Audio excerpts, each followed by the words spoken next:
I'm Andy Mottram. I've run my own company now for 43 years. We are very much reactive maintenance builders, working in and out of factories, palisade fence, Armco barrier, cable ducts, repairing walls, repairing floors.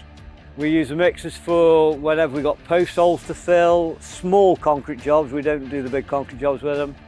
Walls, when we've been repairing walls, mixing up.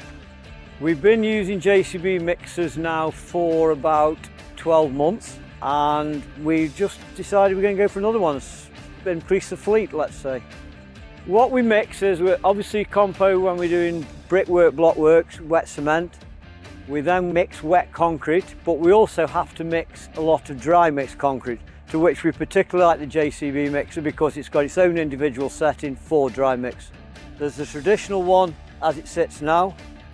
One move forward, then you're on the dry mix setting, which when your mix is going out, it falls around the barrel, doesn't compact at the back. And then you've got your discharge setting. It's very robust. The drum it feels like a bigger gauge. It is a bigger gauge.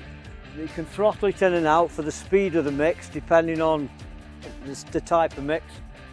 The fins in the barrel cut through the mix very well, so it always has a uniform mix. And it works. And it doesn't give up, it just keeps going. We use petrol mixers and electric mixers depending on the environment we're working in.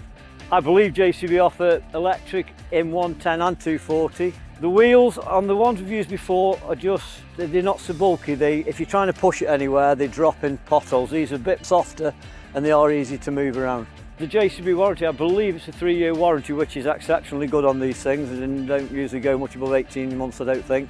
And yeah, we haven't had to go down that route yet, but I believe it's a good warranty. I would always recommend a JCB mixer. They're solid, reliable, and with a very good warranty. I would always recommend one.